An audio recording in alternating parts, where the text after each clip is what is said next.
ماشاءاللہ بڑی خوشی کی بات ہے کہ سرزمین چھندی میں آج بزم نوری کا آغاز کیا جا رہا ہے، اور پہلی ہی بزم سے ایسا معلوم ہوتا ہے کہ اللہ رب العزت نے آپ لوگوں کو اس کار خیر کے لیے چن لیا ہے۔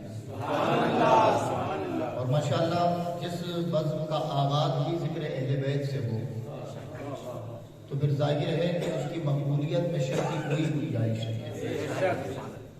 بڑا بہترین کلام ایوب بھائی نے جو پڑھا، حقیقت مانوں میں جس عنوان میں بولنا چاہتا تھا، اصل میں تقریری لہجے میں کہوں گا، لیکن انہوں نے ایک نعتیہ اور منقبتی لہجے میں طرز کے اعتبار سے جو آپ کی سماعتوں تک پہنچائے، حقیقت مانوں میں بزم نوری کی اصل یہی ہے، یہی اس کی اصل ہے کہ آج جو اس کو رب نے نوازا ہے، اور پورے مدھیہ پردیش میں ہر علاقے میں جہاں یہ تنظیم دین و سنیت کا کام کر رہی ہے، اگر یہ مرتبہ اور یہ مقام اس تنظیم کو ملا ہے تو وہ صدقہ اہل بیت ہے۔ اور اس کی ایک لمبی چوڑی تاریخ ہے، جو لوگ ہمارے ساتھ آئے ہیں یا جو لوگ جانتے ہیں وہ بہت اچھے سے اس سے متعارف ہیں کہ اللہ نے جتنی بھی نوازشیں دی ہیں یہ انہی کے فکر کا صدقہ ہے۔ میں نے جس آیت کریمہ کی تلاوت کی، اللہ رب العزت اپنے مقدس کلام میں ارشاد فرماتا ہے، قُلْ لَا أَسْأَلُكُمْ عَلَيْهِ أَجْرًا، اے محبوب آپ فرما دیں کہ میں دین کی خدمات پر تم سے کوئی اجرت طلب نہیں کرتا، إِلَّا الْمَوَدَّةَ فِي الْقُرْبَى، لیکن میری قرابت دار، میری اہل بیت سے محبت کرو۔ اس آیت مبارکہ کا شان نزول مفسرین یوں بیان فرماتے ہیں کہ ایک مرتبہ صحابہ اکرام آپس میں جمع ہوئے، اور جمع ہونے کے بعد انہوں نے یہ مشورہ کیا کہ دیکھیں ہم کہاں تھے اور مصطفیٰ کے دامن سے وابستہ ہونے کے بعد ہمارا مقام کیا ہے۔ ہم ظالم تھے، نبی کریم کی تعلیم نے ہمیں رحم دل بنایا، ہم جہالت کی گھٹا ٹوپ اندھیریوں میں ڈوبے ہوئے تھے، اسلام کی متبرک روشنی سے ہمیں آشنائی دلائی، ہم جہاں خون بہانے کو اپنے لیے فخر سمجھتے تھے، وہی لوگوں پر رحم، لوگوں پر شفقت اور لوگوں پر مہربانی کا درس مصطفیٰ نے ہمیں دیا۔ یعنی ہماری زندگی کا ایک ایک گوشہ بدل چکا ہے، اور ابھی بھی وہ ہماری خدمات اور ہمیں راہ ہدایت کی طرف گامزن کرنے کے لیے دن و رات کوششوں اور کاوشوں میں لگے ہوتے ہیں۔ تو صحابہ نے سوچا کہ کیوں نہ ہو کہ ان کی ان محنتوں پر ہم انہیں کچھ تحفہ عطا کریں، کچھ اجرت دیں، تحفہ دیں۔ صحابہ نے آپس میں میٹنگ کی، مشورہ کیا، اور میرے آقا کی بارگاہ میں پہنچے۔ جب مصطفیٰ جان رحمت صلی اللہ تعالیٰ علیہ وسلم کی بارگاہ میں پہنچے تو عرض کیا، یا رسول اللہ، آپ کے بے شمار احسانات ہمارے اوپر ہیں، ہم اس کا بدلہ تو نہیں دے سکتے، لیکن چونکہ ہم اپنی استطاعت اور اپنی طاقت کے مطابق آپ کی بارگاہ میں کچھ نذرانہ پیش کرنا چاہتے ہیں، آپ اسے قبول فرمائیں۔ بس صحابہ نے اتنا کہا کہ امام الانبیاء اپنے رب کی جانب متوجہ ہوئے اور کہتے ہیں، پروردگار، تیرے یہ بندے، میرے امتی، میری دین کی خدمات پر تیرے حکم کے مطابق جو تیرے پیغام میں ان تک پہنچاتا ہوں، اس کے عوض مجھے تحفہ اجرت دینا چاہتے ہیں، کیا میں اسے لے لوں؟ تو فوراً جبریل امین اس آیت مبارکہ کو لے کر نازل ہوئے اور فرمایا، اے محبوب، آپ کہہ دیں لا اسألکم علیہ اجرا، کہ میں ان خدمات پر تم سے کوئی اجرت طلب نہیں کرتا، لیکن فرمایا کہ الا المودۃ فی القربى، کہ اگر مجھے آسان کر بتا رہا ہوں کہ اگر مجھے راضی ہی کرنا ہے، یعنی نبی کے فرمانے کا مقصد یہ ہے کہ اگر میری خوشنودی حاصل ہی کرنا ہے، الا المودۃ فی القربى، تو میرے گھر والوں سے محبت کرو، میری قرابت دار سے محبت کرو۔ اب حضرات گرامی، جب اس آیت مبارکہ کے شان نزول کو پڑھا جائے تو حقیقت معنوں میں محبتوں کے معیار اور محبتوں کی جو معیار رب کائنات نے قرآن مقدس میں بنائے ہیں، اس کے حدود کا ہمیں پتہ چلتا ہے۔ دیکھیں، اللہ کی محبت کے لیے معیار ہے محبت مصطفیٰ، اور اللہ قرآن میں کہتا ہے قل ان کنتم تحبون اللہ، فَاتَّبِعُونِي يُحْبِبْكُمُ اللَّهُ، اے لوگو اگر تم مجھے اپنا بندہ کہتے ہو، مجھے اپنا معبود مانتے ہو، تو پہلے میرے محبوب کے فرما بردار ہو جاؤ، ان کی اطاعت کرو۔ تو یہاں خدا کی محبت، اس کی بندگی کا معیار ہے محبت مصطفیٰ۔ اسی طریقے سے عضو قرآن مصطفیٰ کی محبت کا معیار ہے۔ مصطفیٰ کی محبت کا معیار ہے محبت اہل بیت، کہ اگر کوئی مصطفیٰ کی محبت چاہتا ہے تو اسے محب اہل بیت ہونا ہوگا، اور پھر جو خدا سے کا محب بننا چاہتا ہے تو اسے مصطفیٰ کا محب ہونا ہوگا، مصطفیٰ سے محبت کرنی ہوگی۔ اور پھر حضرات اللہ کے نبی صلی اللہ تعالیٰ علیہ وسلم نے جہاں قرآن کے ذریعے ہمیں یہ معیار محبت بتایا گیا، وہی اللہ کے نبی نے ہمیں اپنی آل اولاد اور اپنے گھر والوں کو 3 چیزیں سکھانے کی بڑی تاکید فرمائی۔ حدیث پاک میں فرمایا کہ جنہیں اپنی آل اولاد کو جہنم کی آگ سے بچانا ہو تو وہ 3 چیزیں انہیں سکھائیں۔ فرمایا یا رسول اللہ وہ 3 چیزیں کیا ہیں؟ تو فرمایا وہ حب نبی کا، سب سے پہلے اپنی اولاد اپنے گھر والوں کو میری محبت سکھاؤ۔ فرمایا دوسری کہا وہ حب اہل بیت، کہ پھر اس کے بعد میرے گھر والوں کی محبت اپنے گھر والوں کو سکھاؤ۔ اور فرمایا تیسرا وہ تلاوت القرآن، کہ پھر انہیں قرآن کی تلاوت کرنے والا بناؤ۔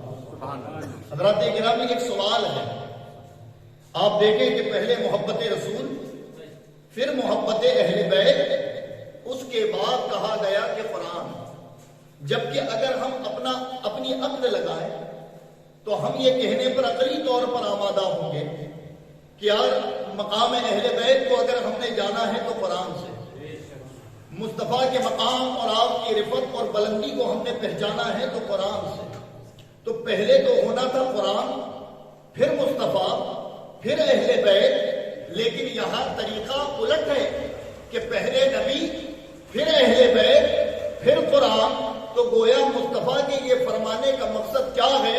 تو میرے آقا حقیقت معنوں میں عالم غیب ہیں، وہ دنیا کو ملاحظہ کرتے ہیں اور قرب قیامت تک کرتے رہیں گے۔ میرے نبی جانتے تھے کہ قرآن پڑھنے پڑھانے والے تو بڑے آئیں گے اور چلے جائیں گے، لیکن اگر قرآن کو حقیقت معنوں میں کوئی سمجھے گا تو اس کی شباہت اور پہچان یہ ہے کہ وہ محب مصطفیٰ بھی ہوگا، محب اہل بیت بھی ہوگا۔ اور جس کے اندر 2 یہ محبتیں ہو جائیں، جس کے اندر 2 یہ محبتیں پائی جائیں، تو پھر وہ قرآن سے سوائے ہدایت کے اور کچھ نہیں پائے گا۔ اور حضرات حقیقت معنوں میں جس نے بھی اس محبت کو اپنایا ہے، پھر رب کریم نے اسے معیار تصوف میں بھی ایک اعلیٰ مقام عطا کیا ہے، اور معیار علم میں بھی کوئی اس کا ثانی نظر نہیں آتا۔ اور یہ بات تو ہم ان لوگوں کی کر رہے ہیں کہ جن کا مقام یہ ہے کہ جن کا نام بھی اگر لیا جائے تو ادب ہونا ضروری ہے، لیکن حضرات ان کی نسل سے اگر کسی کا تعلق سینکڑوں سال بعد یا اس صدی اور اس دور میں بھی اگر کوئی نسب اہل بیت سے ہو تو اس کے ادب میں بھی اللہ بڑے انعام و اکرام عطا فرمائے۔ ایک بڑا پیارا واقعہ بتاتا ہوں جس سے شان اہل بیت کے غلاموں کا حال ہے کہ جب ان کے غلاموں کی قدر کرو تو مقام رب یہ عطا کر دے، پھر ان آقاؤں کی اگر کوئی بات کرنے والا ہو تو مقام کیا ہوگا۔ امام جوزی رحمۃ اللہ تعالیٰ علیہ ایک بڑا پیارا واقعہ بیان فرماتے ہیں۔ آپ کہتے ہیں کہ ایک مرتبہ بلخ میں قحط پڑ گیا۔ جب بلخ میں قحط پڑا تو اس قحط کی وجہ سے وہاں لوگ بھوک مری کے شکار ہوئے اور ان کے پاس کوئی ذریعہ معاش نہ تھا، تو ہجرت کر انہوں نے الگ الگ ممالک اور شہروں کا رخ کیا۔ اسی بلخ میں ایک ایسی سیدزادی تھی جو بیوہ تھی، شوہر نہیں تھا، اور جوان بیٹیاں ان کے ساتھ تھیں۔ بھکمری کا حال یہ ہے کہ وہاں جینا دو حال ہو چکا تھا، اگر وہاں رہتے تو پھر جان جانے کا اندیشہ تھا۔ انہوں نے بھی ہجرت کی اور ہجرت کر ایک ایسے شہر میں پہنچے جہاں مسلمانوں کا رسوخ تھا۔ وہ ہجرت کر جب پہنچی تو شہر کے اندر داخل ہوتے ہی وہ ایک رئیس مسلمان کے گھر گئی اور گھر جانے کے بعد جب اس سے ملی تو اس سے کہا کہ میرے بھائی، اصل معنوں میں آپ سے امداد اور مدد کی خواہشگار ہوں. آپ اگر آج میری مدد کریں گے تو بروز محشر میں آپ کی مدد کروں گی. وہ رئیس نے کہا تم ہو کون؟ تو یہ سید زادی جواب دیتی ہیں کہ میں مصطفیٰ جان رحمت کی بیٹی ہوں، سیدہ فاطمہ کی بیٹی ہوں. مولا علی کا خون میری رگوں میں دوڑ رہا ہے، اور چونکہ سید ہونے کے اعتبار سے ہم زکوٰۃ نہیں لے سکتے، صدقہ نہیں لے سکتے، لوگوں کے سامنے ہاتھ نہیں پھیلاتے، اس لیے کہ ہمارا گھرانہ عطا کرنے والا ہے، ہم مانگتے نہیں ہیں. یہ دعائی اس نے اس مسلمان کو دی حضرات. لیکن حقیقت معنوں میں محض مسلمان ہونا کافی نہیں ہے. جب تک ایمان قلب میں داخل نہ ہو جائے تو حال یہ ہے کہ اس نے سوال یہ کر دیا اس سید زادی سے کہ اگر تم نبی کی بیٹی ہو تو ثبوت کیا ہے؟ آج ہے نا یہ حال، آج ہے اسی دور کے کچھ لوگ آج بھی موجود ہیں. آج حال یہ ہے کہ خود کے نسب کا ٹھکانہ نہیں، لیکن ان کے نسب پر تحقیق مانگی جاتی ہے جن کا نسب کبھی منقطع نہ ہوگا، اور یہی نسب بروز محشر شفیع بنے گا. یہ وہ نسب ہے کہ جس کے اندر ناپاکی کے جنس کی گنجائش نہیں. تو آج بھی ہیں، اس دور میں بھی تھے. کہا ثبوت کیا ہے؟ تو وہ سید زادی تھی، آنسوؤں کو پوچھا، نکل گئی اس کے دروازے سے، کوئی جواب نہ دیا. کچھ دور چلی اور ایک مقام پر کھڑی تھی، تو وہ جس جگہ کھڑی تھی وہیں ایک یہودی کا مکان تھا. وہ یہودی کی نظر پڑی کہ ایک عورت ہے، جوان بچیاں ساتھ ہیں اور بڑی پریشان نظر آتی ہے. تو وہ نکل کر آیا اور کہا بی بی یہ بتائیں کہ کیا وجہ ہے کہ جس وجہ سے آپ اتنی پریشان نظر آتی ہیں. تو وہ کہنے لگی کہ اصل معنوں میں ہم جس ملک میں رہتے ہیں وہاں قحط پڑا ہوا ہے اور کھانے کے کوئی ذرائع اور ذریعہ معاش کا کوئی ذریعہ موجود نہیں، تو دیگر شہروں میں آئے ہیں تاکہ یہاں ہماری بھوک مری ختم ہو سکے. کہا پھر وجہ کیا ہے؟ اگر کوئی امداد اور مدد کی ضرورت ہو تو آپ لوگوں سے مانگے. آپ کس قوم سے تعلق رکھتی ہیں؟ تو انہوں نے کہا میں مسلمان ہوں. اور پھر فرمایا کہ اسی مسلمانوں کے نبی کی بیٹی یعنی انہی کی شہزادیوں میں میرا شمار ہوتا ہے. میرا نسب جا کر امام الانبیاء سے ملتا ہے. اور ہمارا حال یہ ہے کہ ہم ہاتھ اس لیے بھی نہیں پھیلاتے کہ ہمیں ہاتھ پھیلانے کی ممانعت ہے، ہم عطا کرنے والے ہیں. بس وہ یہ کہہ کر خاموش ہوتی ہے. وہ یہودی سنتا ہے اور سن کر کہتا ہے کہ اگر آپ بہتر سمجھیں تو میرے یہاں قیام کریں. اس نے کہا کہ اگر بہتر آپ سمجھیں تو میرے یہاں رک جائیں. بس وہ بی بی چونکہ پریشان حال تھی، فوراً کہا کہ ٹھیک ہے، راضی ہو گئی. اور جب اس کے یہاں آپ نے قیام کیا تو وہ مارے خوشی کے اپنی بیوی کے قریب گیا اور کہا جو ہمارا کمرہ خاص ہے اسے دوبارہ صاف کرو، اچھے بچھونے کا انتظام کرو، اور سنو کھانا پکاؤ، میں جا کر بازار سے برتن خرید لاتا ہوں. اب جب وہ سید زادیاں ان کے گھر میں قیام فریضہ ہو گئی اور کھانے کا وقت ہوا تو کھانا دسترخوان پر لگایا گیا. اب جب دسترخوان پر کھانا لگ گیا تو پھر یہی یہودی ہے وہ باادب ہاتھ باندھے کھڑا ہے اور کہا سید زادیوں چونکہ میں مسلمان نہیں ہوں تو مجھے ادب کا طریقہ نہیں معلوم، لیکن ہاں اتنی احتیاط برتی ہے کہ جس برتن میں اور میرے بچے کھاتے ہیں ان میں آپ کو نہیں کھلا رہا ہوں بلکہ نئے برتن آپ کے لیے لائے ہیں. حضرات یہ بڑے مؤدب ہو کر ان کی خدمت کرتا رہا اور جب رات ہوئی یہ سو گیا. وہ سید زادیاں بھی سو گئی. خواب میں مقدر چمکا اور میرے آقا تشریف لے آئے خواب میں. اور پھر وہ خواب میں کیا دیکھتا ہے کہ آقا تشریف لائے اور اس کا ہاتھ پکڑے جنت کی وادیوں میں اسے ٹہلا رہے ہیں اور ایک محل کی طرف میرے آقا نے اشارہ کیا اور کہا یہ محل ہم نے تجھے عطا کر دیا. کہا میرا کیا عمل آپ کو پسند آیا؟ تو کہا تو نے آج ہماری بیٹی کے ساتھ حسن سلوک کیا ہے، جا اس کے عوض ہم تجھے یہ انعام عطا کرتے ہیں. یہ کمالات نبی کے دیکھنے کے بعد جب وہ بیدار ہوا تو اسی خواب میں وہ مشرف با اسلام بھی ہو گیا. بیدار ہو کر اپنے گھر والوں کو بھی کلمہ پڑھایا، لیکن جہاں اسے انعام سے نوازا گیا وہاں وہ ثبوت سبوت مانگنے والا بھی تھا، رات اسے بھی خواب آیا، اس نے بھی یہ خواب دیکھا اور خواب میں دیکھا کہ جنت ہے اور داخلہ ہو رہا ہے ایک کے بعد دیگر لوگوں کا، رضوان جنت جانے دے رہے ہیں جنت میں سب کو، لیکن جب اس کا نمبر آیا تو انہوں نے روک دیا۔ جب اسے روک دیا تو وہ بے چین ہوا اور کہا کہ مجھے کیوں روکا گیا؟ میں بھی مسلمان ہوں، میں بھی ایمان والا ہوں، مجھے جنت میں جانے دے۔ تو رضوان جنت سوال کرتے ہیں کہ ثبوت کیا ہے کہ تم مسلمان؟ کیا پوچھا؟ ثبوت کیا ہے کہ تو مسلمان ہے؟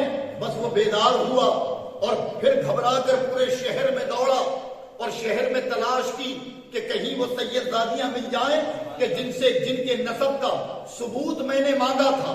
وہ اسی مقام پر پہنچا جہاں وہ یہودی کا گھر تھا، اور جب وہ شخص وہاں پہنچا تو یہودی کو آواز دی، کہا سن، اب ان کا تعلق ہمارے مذہب سے ہے، تجھے جو کرنا تھا تو نے کر لیا، لا انہیں ہمارے حوالے کر دے۔ حضرات وہ مسکراتا ہوا کہتا ہے اگر تو کل آتا تو بات کچھ اور ہوتی، لیکن جس مذہب کو تو مانتا ہے، تو نے کلمہ کسی مولوی کسی پیر صاحب سے پڑھا ہوگا، لیکن یہ سید زادیوں کے ادب کا صدقہ ہے کہ مجھے کلمہ خود مصطفیٰ نے پڑھا۔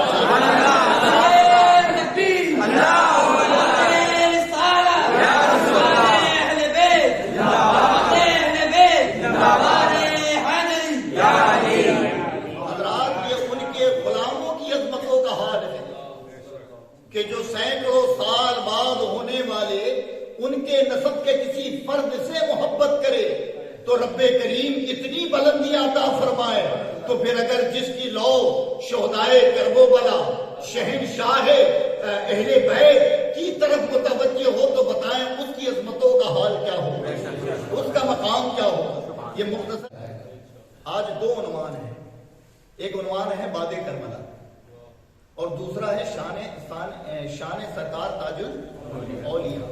یہ دو عنوان ہیں جس میں ایک عنوان سے میں شروع کرتا ہوں کربلا سے اور سرکار تاج الاولیاء پر لے جا کر اختتام کروں گا بڑے اختصار کے ساتھ۔ حضرات گرامی، یہ محرم کا مہینہ گزرا ہے اور آپ نے ائمہ مساجد کے ذریعے تقریری پروگرام کے ذریعے وہ کربلا کے مناظر، وہاں کی شہادتیں اور ہونے والے مظالم بڑی تفصیل کے ساتھ سماعت کیا، لیکن اصل معنوں میں اگر ہم غور کریں کہ کربلا کا مقصد کیا تھا، میسج کیا ہے کربلا کا، اگر ہم حقیقت میں کربلا کو جان جائیں تو زندگی جینے کا طریقہ بدل جائے گا۔ اس کی وجہ یہ ہے کہ جتنے عنوانات پر ہم خطاب سنتے یا سناتے ہیں ان تمام عنوانات کی اصل کربلا میں موجود ہے۔ اخلاق اگر دیکھنا ہو تو کربلا میں دیکھو، انصاف اگر دیکھنا ہو تو کربلا میں دیکھو، اگر وفاداری دیکھنی ہو تو کربلا میں دیکھو، پابندی صلاۃ اگر دیکھنی ہو تو کربلا میں دیکھو، دین پر استقامت اگر دیکھنی ہو تو کربلا میں دیکھو، اور پھر پابند سنت، پابندی شریعت اگر دیکھنی ہو تو کربلا میں دیکھو۔ اس لیے کہ امام حسین رضی اللہ تعالیٰ اور آپ کے جملہ ساتھیوں نے کربلا میں جن مظالموں کو برداشت کیا اور پھر اپنے اخلاق، اپنے کردار اور اپنی استقامت سے جو امت محمدی کو تعلیم دی ہے، اگر کبھی ہم اس طرف ذہن لگائیں تو حقیقت معنوں میں کسی اور عنوان پر بات کرنے کی ضرورت ہی نہیں، محض کوئی کربلا سمجھ جائے پوری شریعت اور شریعت کے اخلاق و معاملات اسے شروع سے لے کے اخیر تک سمجھ آ جائیں گے۔ ورنہ حضرات یہ جنگ ہونے کی ضرورت کیا تھی، کیوں ہوتی؟ کیا اوقات تھی یزیدیوں کی کہ وہ حسین سے لڑ سکتے؟ کیا دنیا میں کسی کی طاقت تھی کہ اہل بیت کے مقابل آئے؟ کیا ہم نے قرآن کی وہ آیت نہیں سنی کہ جب مباہلے کا چیلنج کیا تھا یہودیوں نے، وہ کہا تھا تم اپنے بچے لے آنا، ہم اپنے بچے لائیں گے، تم اپنی اولاد عورتیں لے آنا، ابناءنا و ابناءکم، نساءنا و نساءکم، انفسنا و انفسکم، کہ تم اپنے بیٹے لے آؤ، ہم اپنے بیٹے لاتے ہیں، تم اپنے بچے لے آؤ، ہم اپنے بچے لاتے ہیں، تم اپنی عورتیں لاؤ، ہم اپنی عورتیں لاتے ہیں۔ یہ مباہلہ ہوا، طے ہوئی تاریخ، جگاتے ہوئے یہودی آئے اور جب یہ مقدس قافلہ نکلا کہ جس میں مولائے کائنات ہیں، حسنین کریمین ہیں، سیدہ فاطمہ ہیں، خود امام الانبیاء مختار کائنات ہے، یہ پنجتن کا قافلہ جب اس میدان میں پہنچا تو ان یہودیوں میں جو عالم تھا وہ کہتا ہے کہ لوگوں مان جاؤ، میں ان کی پیشانی دیکھ کر بتاتا ہوں کہ لب تو بعد میں کھلے، اگر دل میں بھی انہوں نے ہماری تباہی کا ارادہ کر لیا تو پھر روئے زمین پر یہودیت کی نسل ختم ہو جائے گی۔ چلو ہم ان کا مقابلہ نہیں کر سکتے تو حضرات بتاؤ کہ یہودیوں کو جن کا اختیار معلوم ہو، جن کی شان معلوم ہو، اگر حقیقت معنوں میں یہ چاہ لیتے کہ یزید تخت پر نہ ہو، یہ چاہ لیتے کہ یزید نیست و نابود ہو جائے تو پھر یہ جنگ کی نوبت آتی ہرگز نہیں۔ اگر یہ آئی ہے تو ان کی مرضی سے، سمجھ آئی؟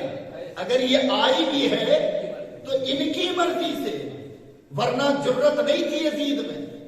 جب ان کی مرضی تھی تو انہیں معلوم تھا کہ ہمیں کن کن مظالموں سے گزرنا ہے، انہیں معلوم تھا کہ ہمیں شہر مدینہ چھوڑنا ہے، انہیں معلوم تھا کہ میدان کربلا میں بھانجے، بھتیجے، بیٹے سب کو دینا ہے۔ انہیں یہ بھی معلوم تھا کہ جب یہ ان پر نہ رکے تو خود حسین کو بھی جانا پڑے گا اور انہیں بھی شہید ہونا ہے۔ یہ نہیں بلکہ انہیں تو یہ بھی معلوم تھا کہ ہماری شہادتوں کے بعد سیدہ زینب کے ساتھ کیا ہوگا، ام فروا کے ساتھ کیا ہوگا، شہر بانو کے ساتھ کیا ہوگا، سیدہ سکینہ کے ساتھ کیا ہوگا، میرے بیٹے زین العابدین کے ساتھ کیا ہوگا۔ یہ تمام چیزیں معلوم تھی، اس کے باوجود بھی کربلا پہنچے۔ وجہ کیا تھی؟ وجہ صرف اور صرف یہ تھی کہ رہتی دنیا تک اگر کوئی استقامت کی بات کرے تو وہ ہمیں دیکھ لے، صبر کی بات کرے تو ہمیں دیکھ لے، وفاداری کی بات کرے تو ہمیں دیکھ لے، پابندی شریعت کی بات کرے تو ہمیں دیکھ لے۔ اور حضرات حقیقت میں جس نے ان مناظروں کو دیکھ کر ان کی اصل کو جانا ہے، پھر اس کی زندگی جینے کا سلیقہ بدل گیا، پھر نہ اس کے برابر کوئی حق کو بچا ہے، نہ اس کے برابر کسی کے اندر استقامت نظر آتی ہے، نہ اس جیسا کوئی صابر نظر آتا ہے۔ یہ تمام خوبیاں اگر کسی کو ملتی ہے تو وہ کربلا سے قریب ہو جاتا ہے، تب ملتی ہے۔ یہ تمام چیزیں معلوم تھی، یہ بھی معلوم تھا کہ پیاسے رہیں گے، یہ بھی معلوم تھا کہ بھوکے رہیں گے۔ اور پھر حضرات گرامی سب سے بڑی بات بتاؤں کہ بلا شبہ ذکر شہدائے کربلا ہونا چاہیے، بلا شبہ ہونا چاہیے، یہ ایمان کی تازگی ہے۔ لیکن میری گزارش ہے کہ جب ان کا ذکر ہو تو انہیں مظلوم بتایا جائے، مجبور نہیں بتایا جائے۔ یہ بڑی بات ہے، اگر سمجھ آ جاتی ایک بار میں تو پھر آپ کی زبانیں خاموش نہیں ہوگی۔ انہیں مظلوم بتایا جائے، مجبور نہیں بتایا جائے۔ وجہ کیا ہے کہ ظلم ہوا اور ظلم ہونے دیا تو بظاہر مظلوم ہیں، لیکن مجبور نہ کربلا میں تھے نہ آج ہیں۔ اور اس کی نظیریں مثالیں موجود ہیں، اس کی مثالیں موجود ہیں۔ پانی بند کیا گیا تھا، پانی بند کیا گیا تھا، یزیدیوں نے سوچا کہ پانی بند کر دے تو ہو سکتا ہے سرنڈر کر دے، بات مان جائے، لیکن آپ نے پانی کو خود ترک کیا تھا، یزیدیوں نے بند نہ کیا تھا۔ اور اس کی مثال یہ ہے کہ عباس علمبردار نہر فرات پر پہنچ گئے، پانی بھر لیا، اور جب پینے کے لیے اٹھایا تو پانی کو چھوڑا کیوں؟ وہ بات الگ ہے کہ بچوں کی پیاس یاد آ گئی، اور جو شہید پیاسے ہو گئے تھے ان کی پیاسیں یاد آئی، وہ بات الگ ہے۔ گویا عباس علمبردار نے یہ بتایا ہے کہ لوگوں جب بھی ہماری تاریخ اور ہماری داستان پڑھنا یا سننا تو ہمیں مظلوم بتانا، لیکن مجبور نہیں، اس لیے کہ انہوں نے پانی پر پابندی لگائی تھی، پھر بھی ہم نے پانی کو پا لیا، اور پانے کے بعد پانی کو اس کی اوقات بتا کر یہ عباس علمبردار نے کہا کہ سن، تو نے ہمیں نہیں چھوڑا، ہم نے تجھے چھوڑا ہے، یہ ہمارا اختیار ہے کہ ہاتھ میں لے کر چھوڑ دینا، گویا کسی کو ترک کرنا نہیں تو کیا ہے۔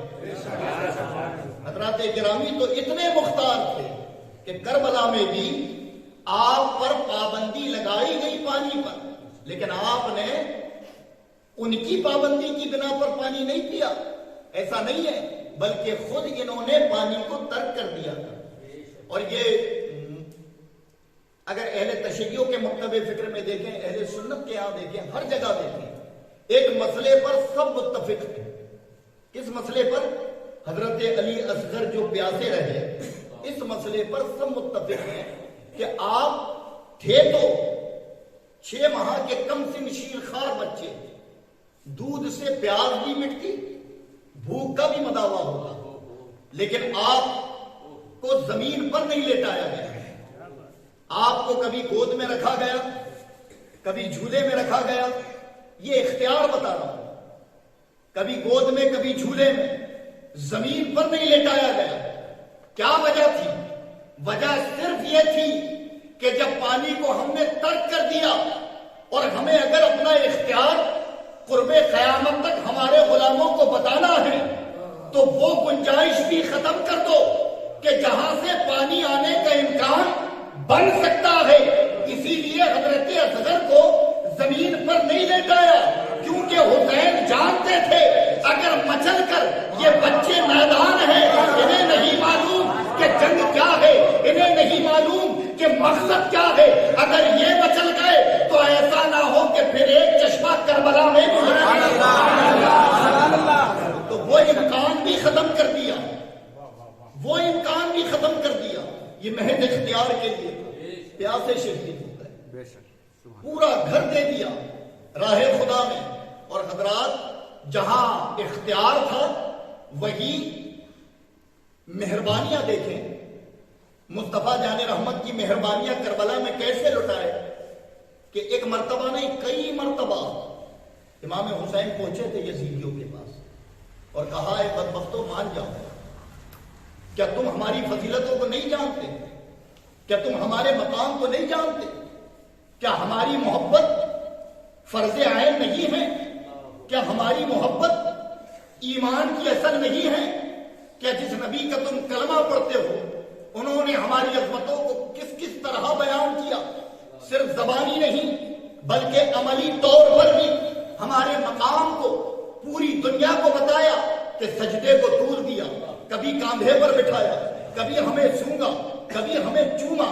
اگر ہمارے ابا علی ہمیں دھوپ میں لے جائیں تو نبی کہیں کہ علی انہیں جلدی لے جانا، میرے بچے دھوپ میں زیادہ پریشان نہ ہو۔ یعنی محض یہ شفقتیں اور محبتیں اس لیے تھی کہ میرے غلام میرے ان بچوں اور میری اہل بیت کے مقام کو جان سکے۔ یہ نبی نے تو امام پاک کئی مرتبہ گئے، وہ جانے کی وجہ کیا تھی؟ بعض لوگ بیان کر دیتے ہیں کہ چونکہ کہ جن کے قلب کے اندر اصل معنوں میں اہل بیت کی محبت داخل ہی نہیں ہوئی تو وہ اس طرز پر بیان کر دیتے ہیں کہ آپ جاتے تھے اور جا کر کہتے تھے کہ سنو میں تم سے لڑنے نہیں آیا۔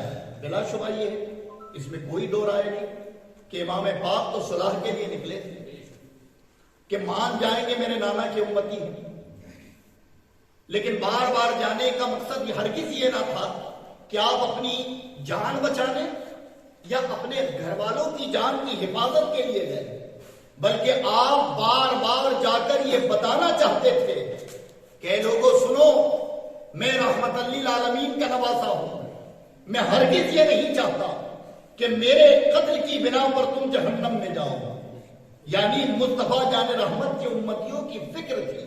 یہ امام حسین وہاں لوگوں کے ساتھ ہمدردی اور ان پر مہربانیاں لٹا رہے ہیں، اس کے باوجود بھی وہ ظالم نہ مانے اور بڑی بے دردی کے ساتھ آپ کے ساتھ ساتھ آپ کے تمام گھرانے کو شہید کر دیا گیا۔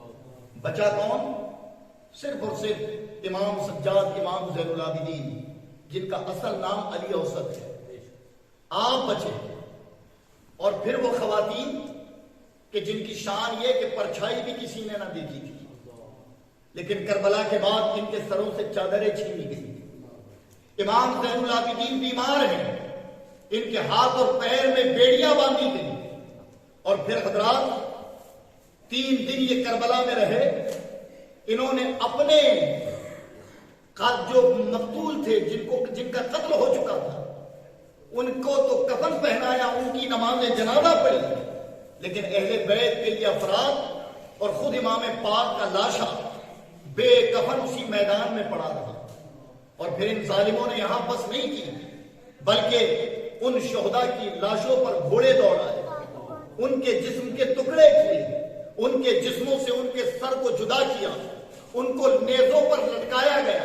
اور پھر جب یہ وہاں سے گئے تو وہاں بھی اختیار بتایا امام حسین نے کہ اے یزیدیو سنو، میری جان بظاہر تم نے لے تو لی ہے، میرے جسم سے میرے سر کو تم نے جدا کر تو دیا ہے، لیکن اب تو مان جاؤ میرے اس اختیار کو دیکھ کر کہ جب ان ظالموں نے جب امام پاک کا سر نیزے پر لگا دیا اور پھر اسے زمین پر گاڑ دیا، تمام سر ایک کے بعد بگڑے، اور پھر یہ تیاری کر رہے ہیں کوفہ کی طرف جانے کی۔ جب امام پاک کے سر کے قریب آئے، جانے کا وقت ہوا، تو انہوں نے تمام سر تو نکال لیے، لیکن جو نیزے پر امام حسین کا سر تھا وہ زمین سے نکلنے کو تیار نہیں۔ یعنی امام حسین شہید ہونے کے بعد بھی یزیدیوں کو اپنا اختیار بتا رہے تھے کہ اب مان جاؤ اگر ہوش آیا ہو، کہ وہ سر نکلنے کو تیار نہیں نیزا۔ انہوں نے بڑی طاقتیں لگائی اور لوگ مل کر نکالنا چاہتے، لیکن وہ نیزا نکلنے کو تیار نہیں۔ تو سیدہ زینب یہ معاملہ دیکھ رہی تھی ماجرا، فرمایا اے ظالموں، یہ میرا بھائی حسین بڑا غیور ہے، ضرور اس کے بچوں میں سے کوئی چھوٹ گیا ہے، جب تک وہ سب نہ آ جائیں یہ سر آگے نہیں بڑھے گا۔ گویا جب ڈھونڈا گیا تو سیدہ سکینہ اس قافلے میں موجود نہیں۔ سیدہ زینب نے جب دیکھا کہ سکینہ نہیں تو تلاش کرتے ہوئے اسی جانب گئی جہاں ان شہداء کی لاشیں تھیں، تو دیکھا کہ حضرت سکینہ ایک تنہا اندھیرے میں بیٹھی ہیں اور سسکیاں بدی ہوئی ہیں۔ جب سیدہ زینب پہنچی تو کہا بیٹی پورا قافلہ نکل گیا، تو کیوں نہیں چلتی؟ تو کہا پھوپھی جان مجھے نہیں معلوم کہ میں کیسے آئی، میں تو قافلے کے ساتھ تھی، لیکن میں نے دیکھا کہ ایک پردہ نشی خاتون ہے، بوڑھی عورت ہے، جنہوں نے میرا ہاتھ تھاما اور تھامنے کے بعد مجھے اس مقام پر لائی اور پھر میرے سر کو اپنی ران مبارک پر رکھ لیا اور مجھے تھپکیاں دیتی گئی اور کہتی ہے بیٹی سکینہ یہ بتا کہ حسین جب میدان میں گئے تھے تو حال کیا تھا، علی اکبر جب گئے تھے تو حال کیا تھا، اونو محمد جب گئے تھے تو حال کیا تھا، قاسم جب گئے تھے تو حال کیا تھا۔ تو میں سب کی شہادتیں انہیں بتا رہی تھی۔ پھر اخیر میں نے ان سے سوال کیا کہ ایک بوڑھی ماں ذرا یہ تو بتاؤ کہ اس بھیانک ماحول میں ہم سے کسی نے ہمارا حال نہ پوچھا، آخر تم کون ہو؟ تو وہ تڑپ کر کہتی ہے بیٹی وہ حسین کی ماں فاطمہ ہوں، تیری دادی ہوں۔ بس یہ سننا تھا کہ حضرت سکینہ کی سسکیاں بن گئی، وہ غائب تو ہو گئی، نظروں سے اوجھل ہو گئی، لیکن جب حضرت زینب کو سکینہ نے یہ بتائی تو شہادتیں دیکھ کر تو آپ نہ روئی، لیکن جب اپنی ماں کا نام سنا تو پھر آنکھوں سے زاروں قطار آنسو جاری ہو گئے۔ بے تحاشا سیدہ زینب روئی اور سیدہ سکینہ کو لے کر اپنے ساتھ آ گئی۔ اب حضرات یہ قافلہ چلا کربلا سے کوفہ کی جانب، جب گیا تو کئی ایک مقاموں پر انہوں نے پڑاؤ ڈالا۔ ایک شہر معمورہ کے قریب سے جب یہ گزرے تو وہاں کا جو رئیس تھا یہودی تھا، اس نے امام حسین کے اس قافلے کو آتا دیکھا۔ جب قافلے کو آتا دیکھا تو قریب گیا، اور جب اور قریب ہوا تو اس نے دیکھا کہ سر جسم سے جدا ہے لیکن لب جنبش کر رہے ہیں، لب ہل رہے ہیں۔ جب اور قریب گیا تو وہ کہتا سورہ کہف کی تلاوت کر رہے تھے، یعنی بتا رہے تھے کہ اے لوگوں اصحاب کہف کا واقعہ عجیب نہیں، واقعہ تو ہمارا عجیب ہے۔ یہ دیکھو کہ ہم کٹ جسم سے سر جدا ہے، اس کے بعد بھی خدا کی وحدانیت کا اقرار ہو رہا، خدا کا کلام پڑھا جا رہا ہے۔ تو اس نے جب دیکھا تو امام زین العابدین چونکہ سب سے آگے تھے اس لٹے ہوئے قافلے، اور بیڑیاں ہاتھوں میں ہتکڑیاں تھیں، آگے بڑھے، اور آگے بڑھنے کے بعد وہ ایک شخص کہتا ہے کہ بھائی یہ بتاؤ کہ یہ جو سر ہے یہ کس کا ہے؟ تو امام زین العابدین فرماتے ہیں یہ میرے ابا حسین کا سر ہے۔ کہا یہ حسین ہے کون؟ تو فرمایا یہ امام الانبیاء، مسلمانوں کے نبی کے نواسے ہیں۔ کہا یہ ان کا سر ہے؟ تو کہا جب کٹے ہوئے سر کی عظمت کا یہ عالم ہے اور جب نواسے کا مقام یہ ہے تو جس نبی پر تم نے ایمان لایا ان کی عظمتوں کا حال کیا ہوگا؟ اب فوراً یہ کرامت سر کی دیکھ کر وہ مسلمان ہو جاتا ہے، اور جب وہ مسلمان ہوتا ہے تو تنہا نہیں بلکہ شہر معمورہ کے تمام لوگوں کو دعوت دیتا ہے کہ لوگوں مان جاؤ یہ سچے نبی ہیں، یہ سچا دین لائے ہیں، ان پر ایمان لے آؤ، ان کا کلمہ پڑھ لو۔ گویا حضرات پورا شہر جب مسلمان ہوا تو امام زین العابدین کے پاس پھر وہ آیا اور آ کر کہا حضور اگر آپ مجھے اجازت دیں تو ابھی ان ظالموں سے بدلہ لیتا ہوں، میرا شہر ہے، میرے لوگ بڑی تعداد میں ہیں۔ تو وہاں بھی امام زین العابدین نے اختیار بتایا اور کیا فرمایا؟ فرمایا کہ وقت ہے ابھی، مشیت خدا کچھ اور ہے، اگر ان سے بدلہ ہی لینا ہوتا تو پھر ہم تنہا کافی تھے، لیکن یہ ظلم اور یہ داستانیں ہمارا مقدر ہے، یہ انہوں نے ہم پر لازم نہیں کیا بلکہ خود ہم نے انہیں اپنایا ہے۔ بتانے کا مقصد امام زین العابدین کا یہ تھا، ورنہ حضرات اگر کوئی مظلوم ہو اور اس کی کوئی مدد کے لیے آئے تو وہ روکے گا، لیکن امام زین العابدین نے منع کر دیا۔ کئی ایک منزلوں سے ہوتا ہوا یہ سر کوفہ پہنچا۔ کوفہ میں دربار تھا ابن زیاد کا جو گورنر تھا کوفہ کا، تو جب سر آیا تو انہوں نے زیاد کی کے سامنے وہ سروں کو تشتوں پر پیش کیا، تو ابن زیاد ایک چھڑی سے امام حسین کے ہونٹوں کو ہلاتا ہے اور کہتا حسین اگر مان جاتے تو یہ حال نہ ہوتا۔ ایک بوڑھے صحابی تھے حضرت زید ابن ارقم، وہ تڑپ گئے دیکھ کر اور بلند آواز میں ابن زیاد کے دربار میں کوفہ میں کہتے ہیں کہ ابن زیاد تیرا برا ہو کہ جن لبوں کے ساتھ تو کھلواڑ کر رہا ہے، میری آنکھوں نے دیکھا ہے کہ انہی لبوں کو مصطفیٰ چوما کرتے تھے، مصطفیٰ جان رحمت انہی لبوں سے اپنے لب لگاتے تھے، کیا تجھے اتنی بھی شرم نہیں کہ نواسہ رسول کے قتل کے بعد ان کے سر کا مذاق بناتا؟ چونکہ وہ دولت کی شہرت اور عزت کے نشے میں مدہوش تھا تو کہا اگر تو بوڑھا نہ ہوتا تو تجھے قتل کر دیتا۔ تو وہ بوڑھے صحابی جوش میں کہتے ہیں کہ اگر حسین کی ناموس کی حفاظت کے لیے مارا بھی جاؤں تو یہ میرے لیے فخر کی بات ہے تو مجھے مار دے۔ بہرحال ایک عرصے تک اس نے اپنے پاس چند ایام کو سر رکھا اور رکھنے کے بعد کہا کہ جاؤ اسے دربار یزید شام لے جاؤ۔ اب یہ کوفہ سے چلا قافلہ، تاریخ بڑی طویل ہے لیکن وقت زیادہ ہو گیا تو میں اختصار سے عنوان کو کمپلیٹ کرنے کی کوشش کر رہا ہوں۔ یہ سفر ہوا، نکلے کہ کوفہ سے شام کی طرف، اور جب شام پہنچے تو شام شہر جو ہے اس کو دلہن کی طرح سجایا ہوا تھا یزید، ہر جگہ خوبصورتی اور سجاوٹوں کے اہتمام، جگہ جگہ لوگ خوشی منا رہے ہیں کہ یزید کو فتح ہوئی۔ جب یہ قافلہ پہنچا شام تو اسی لٹے ہوئے قافلے کو دیکھنے کے لیے لوگ اپنی چھتوں پر ہیں، اپنے گھروں سے باہر آئے ہوئے ہیں۔ جب یہ قافلہ 20 شہر میں پہنچا تو جو عورتیں تھیں وہ چھتوں سے اس قافلے کا مشاہدہ کر رہی تھی۔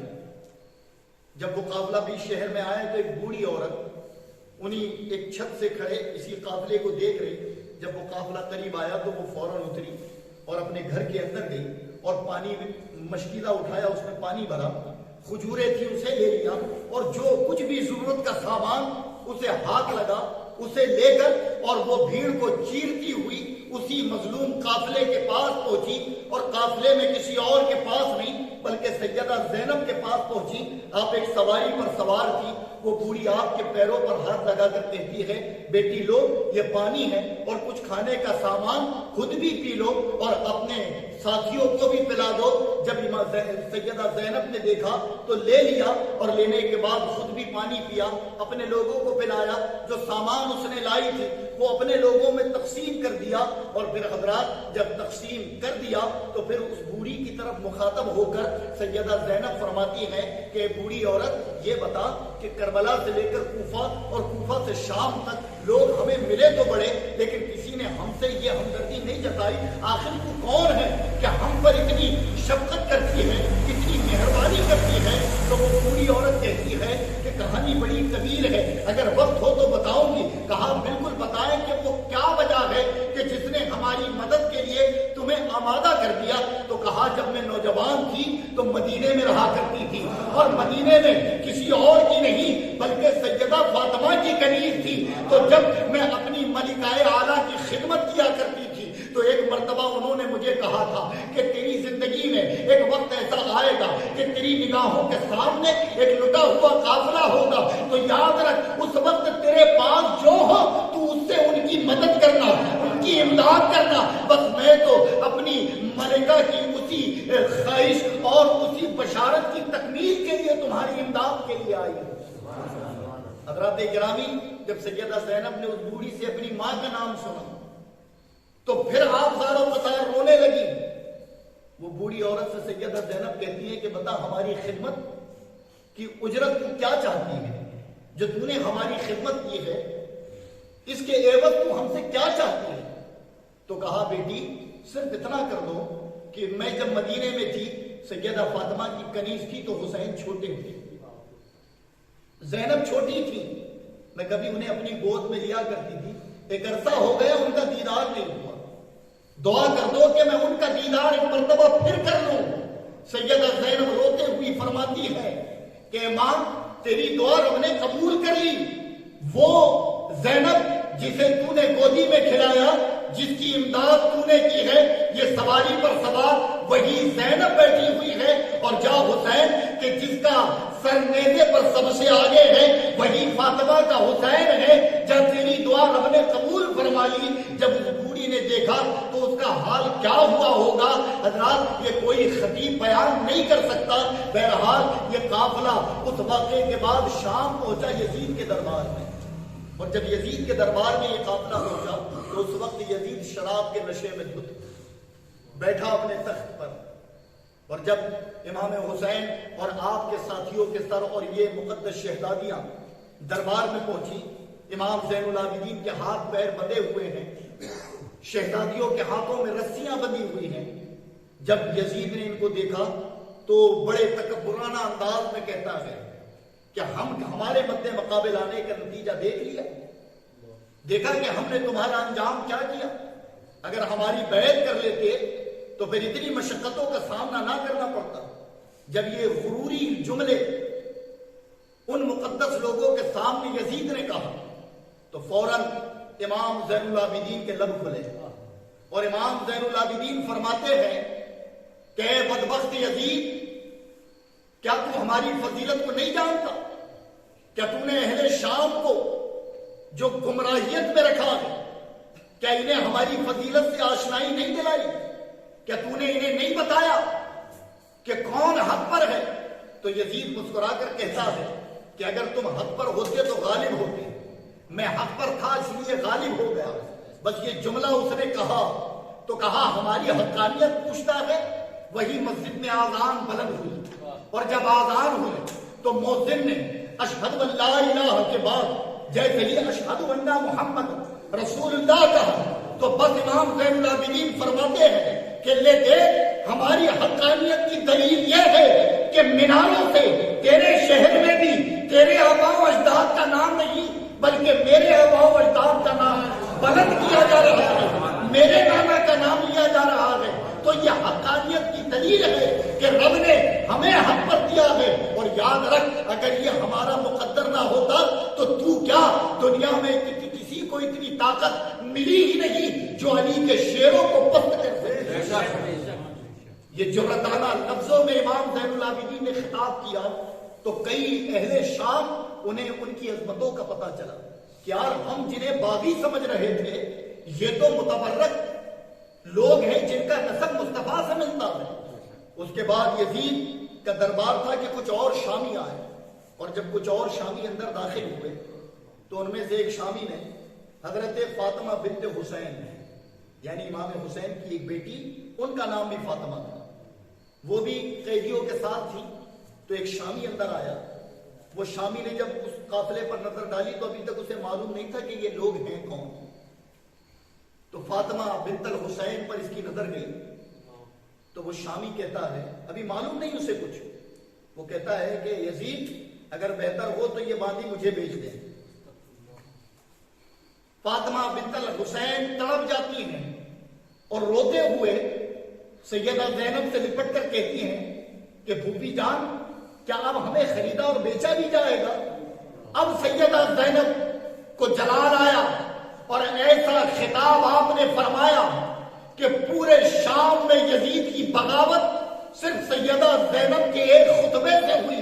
فرمایا اے ظالم سن، ہم مصطفیٰ کی شہزادی ہے، رگوں میں علی کا خون ہے، ہماری ماں سیدۃ النساء اہل الجنہ ہے کہ جب تک کوئی اشارہ نہ کرے دنیا میں کوئی عورت جنت کے اندر داخل نہیں ہوگی.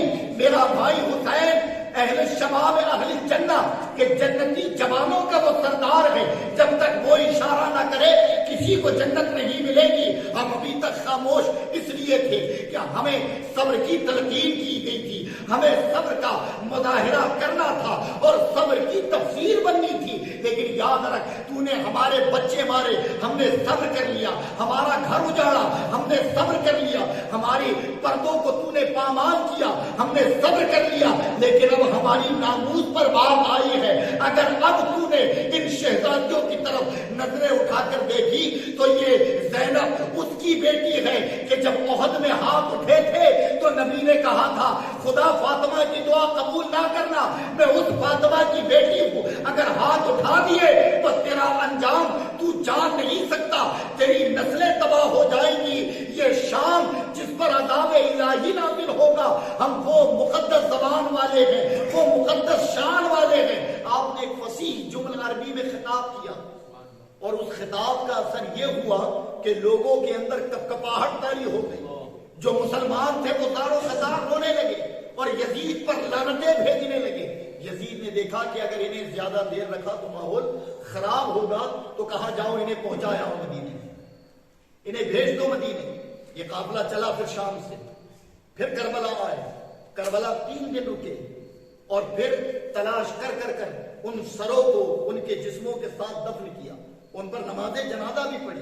ایک روایت میں کہ قریب میں گاؤں تھا، ان لوگوں نے نماز جنازہ پڑھ لی تھی، لیکن بعد جا کر اہل بیت کے مقدس لوگوں نے پھر نماز جنازہ پڑھی. 3 دن رکے اور رکنے کے بعد جب یہ مدینہ پہنچے تو جب حسین مدینے سے نکلے تھے تو اپنی ایک بیٹی چھوڑ آئے. مدینہ شریف میں امام حسین نے اپنی ایک بیٹی چھوڑی تھی سیدہ سغرا کو، جو بیمار تھی. جب یہ قافلہ پہنچا مدینے تو حضرات گرامی کیا حال ہوگا، کیا حال ہوگا کہ جب مدینے میں یہ قافلہ جاتا تو امام زین العابدین کی نظروں میں جیسے ہی مصطفیٰ کا روضہ پڑا تو امام زین العابدین زار و قطار رونے لگے. سیدہ سغرا پیروں کو پکڑ کر پوچھتی ہیں بھائی ابا کہاں ہے، علی اصغر کہاں ہے، لیکن کوئی جواب نہ دیا. اور جب یہ مقدس قافلہ میرے نبی کے دربار میں پہنچا، مصطفیٰ کی بارگاہ ہوں اور پھر کربلا میں ہونے والے ایک ایک مناظر کو بیان کیا، تو حضرات حقیقت مانوں میں وہ منظر بیان کرنا کسی اہل دل کا کام نہیں. حقیقت میں جسے محبت ہو وہ ان مناظروں کو بیان نہیں کر سکتا. آپ مدینے آ گئے، سکون سے آپ مدینے میں قیام فریضہ ہو گئے. بدبخت یزید پھر بھی نہ مانا، اس نے مدینے میں چڑھائی کی، مکہ پر چڑھائی کی اور ظلم و زیادتی کی، لیکن اسے رب نے ایک ایسی بیماری میں مبتلا کیا کہ یہ سڑ سڑ کر مر گیا اور آج بھی اس کی قبر کا کوئی نشان موجود نہیں. حقیقت میں جس جگہ اس کی شہنشاہی کا تخت تھا شام میں، اس شام میں اوروں کی قبریں تو موجود ہیں لیکن یزید کی قبر کا نشان اس قبرستان میں بھی موجود نہیں. حضرات حال یہ ہے کہ یہ قافلہ مدینے آ گیا اور بھی ظلم و ستم اس نے کیے، لیکن مدینے آنے کے بعد جو حاصل کلام بات مجھے بتانی ہے وہ یہ کہ مدینے لوٹ آئے. امام زین العابدین مدینے میں اور بھی ظلم و ستم ہوا لیکن خاموش. اور پوری زندگی امام زین العابدین کبھی مسکرائے نہیں، کبھی مسکرائے نہیں. پوری زندگی امام زین العابدین نے ٹھنڈا پانی نہیں پیا. آپ جب بھی لبوں تک پانی لاتے تو آنکھوں سے دار و قطار آنسو جاری ہو جاتے. اور پھر حضرات حال یہ ہے کہ کبھی بازار میں نکلتے تو گوشت فروش اپنے گوشت پر کپڑا ڈال کر اپنی دکان سے باہر آ جایا کرتا. اس کے گراہک پوچھتے کہ کیا وجہ ہے کہ دکان چھوڑ کر تم باہر نکل آتے ہو جبکہ لوگ یہاں تم سے گوشت خریدنے آئے. تو وہ دکاندار جواب دیتا کہ دیکھیں امام سجاد آ رہے ہیں، زین العابدین آ رہے ہیں، ابھی ان کی نظر اس گوشت پر پڑے گی تو یہیں کھڑے ہو کر گھنٹوں روئیں گے اور پھر انہیں وہ منظر یاد آ جائے گا۔ اس بنا پر کہ انہیں اذیت نہ ہو تو میں اپنا کاروبار روک دیتا ہوں۔ امام زین العابدین کے اوپر غم اور دکھ اتنا تھا، لیکن حضرات جب وقت بدلا اور پھر اللہ تبارک و تعالیٰ نے چاہا کہ ان بدبختوں پر دنیا میں عذاب مسلط کیا جائے تو عبداللہ ابن زبیر یزید کے مرنے کے بعد خلیفہ بنے اور انہوں نے مختار ثقفی کو کوفہ کا گورنر بنایا۔ مختار ثقفی نے چن چن کر قاتل امام حسین سے بدلہ لیا، اور جب وہ بدلہ لے رہا تھا تو ایک یزیدی بھاگ کر کہیں اور نہیں مدینے آیا اور کسی اور کے گھر نہیں، امام زین العابدین کی۔ امام زین العابدین نے کہا اسے کھلاؤ پلاؤ، اچھا لباس دو، آرام کا انتظام کرو، 3 دن رہا دو۔ اور جب 3 دن گزر گئے تو اسے جانا تھا، لیکن اس کے قدم نہیں اٹھتے۔ امام زین العابدین فرماتے کیا ہوا، جانے کو دل نہیں کرتا؟ کہا حضور جانا تو ہے لیکن ہمت نہیں ہوتی کہ چلا جاؤں۔ تو کہا وجہ کیا ہے؟ تو اب وہ مجبور ہو گیا کہنے پر، کہا حضور شاید آپ نے مجھے پہچانا نہیں۔ امام زین العابدین کی آنکھیں سرخ ہو گئی اور فرماتے ہیں کہ میں تجھے کربلا کے دن سے پہچانتا ہوں۔ کیا فرمایا؟ میں تجھے کربلا کے دن سے پہچانتا ہوں۔ وہ تڑپ کر کہنے لگا جب کربلا کے دن سے پہچانتے ہیں تو پھر شفقت کیوں؟ ہم نے تو آپ کو بھوکا رکھا تھا، ہم نے تو آپ کے شہزادیوں سے چادریں چھینی تھی، ہم نے آپ کے خیمے چلائے تھے، آپ کے بچوں کو قتل کیا تھا، پھر ہمارے ساتھ یہ شفقت یہ مہربانیاں کیوں؟ تو امام زین العابدین کا ایک جملہ قیامت تک تمام اخلاق کی دلیلوں پر حجت ہے۔ آپ فرماتے ہیں وہ تمہارا کردار تھا، یہ ہمارا کردار ہے۔ اور حضرات امام زین العابدین نے بتا دیا کہ اے ہمارے ماننے والوں، اے ہم سے محبت کرنے والوں، ذرا ہمارا بخشنا، ہمارا درگزر کرنا یہ دیکھ لینا کہ تمہاری تو اوقات کچھ نہیں، ہمیں تو مختار بنایا گیا پھر بھی معاف کر رہے ہیں، تو اگر تم ہمارے غلام ہو تو پھر تمہارا انداز کیا ہونا چاہیے، تمہارا طریقہ کیا ہونا چاہیے، تم ایک دوسرے کے کتنے محب بنو، تم ایک دوسرے سے کتنے اتحاد اور اتفاق کے ساتھ رہو، تمہارے اندر اخلاق کے پہلو کتنے جو ہے مؤثر ہونے چاہیے۔ حضرات گرامی یہ تمام چیزیں کربلا کے اندر موجود ہیں۔ امام زین العابدین بچے اور پھر آپ کا بچنا اس لیے بھی تھا کہ امام حسین نے کہا تھا کہ نسل حسینی تجھ سے رہے گی، نسل حسینی تجھ سے رہے گی۔ امام حسن کی بیٹی سے آپ کا نکاح ہوا، آپ کے بعد امام باقر، امام جعفر صادق اور پھر اس کے بعد موسیٰ کاظم، امام نقی علی، امام رضا علی، آخری امام حسن عسکری اور آخر میں امام مہدی آئیں گے، لیکن اس سے شاخیں پھوٹی ہیں۔ تو پھر شاخیں جب پھوٹی تو غوث اعظم بھی کربلا سے ہمیں ملے، غریب نواز بھی کربلا سے ہمیں ملے، محبوب الہی بھی کربلا سے ہمیں ملے۔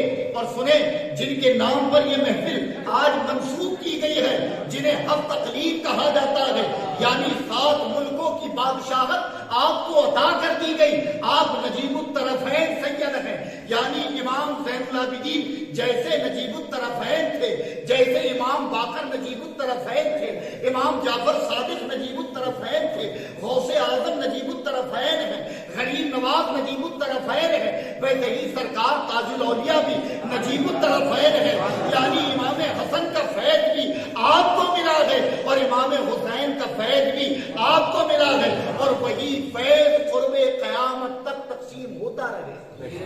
یاد رکھیں کہ ولایت سیدوں کی جاگیر ہے، ہاں کوئی غیر سید کبھی ولی نہیں بن سکتا، کوئی غیر سید کبھی ولی نہیں ہو سکتا۔ تو آدمی تعجب کرے گا کہ یار ہم نے تو کئی ایسے ولی دیکھے یا سنے ہیں نا کہ وہ سید نہیں لیکن اللہ کے ولی ہیں۔ تو حضرات گرامی میں نے کہا کوئی غیر سید ولی نہیں ہو سکتا، لیکن سید جسے چاہے، سید جسے چاہے منصب ولایت عطا کر دیتے ہیں، جسے چاہے۔ اور پھر حقیقت معلوم ہے کیونکہ سخا ان کی وراثت ہے، عطا ان کی وراثت ہے، نبی کے ہیں یہ گھر والے، عطا ان کی وراثت ہے، تو یہ جسے چاہے ولایت عطا کر دے۔ اور جب تک ان سے تعلق نہ ہو کوئی سلوک کی منزلوں پر پہنچتا ہی نہیں۔ اگر سرکار تاج الاولیاء کی یہ نکہتیں پوری دنیا میں پھیلی ہوئی ہیں تو مسلمانوں میں یہ وہی شعاع ہے جو کئی سو سال پہلے کربلا میں چمکی تھی، اس کے چند چند قطرات پوری دنیا میں بکھرے اور اپنی اپنی مزاروں پر یہ بتا رہے ہیں کہ یزید اور اے یزیدیوں دیکھ لو ہماری حقانیت کی دلیل کہ تم نے کربلا میں ہمیں قتل کر یہ سوچا تھا کہ ہم ختم ہو گئے، دنیا کا ایسا کوئی خطہ نہیں جہاں ہم موجود نہ ہو اور ہمارے ماننے والے موجود نہ ہو۔ سرکار تاج الاولیاء بھی کربلا کی دین ہے کہ جن کی زیارت کا شرف ہمیں ملتا ہے۔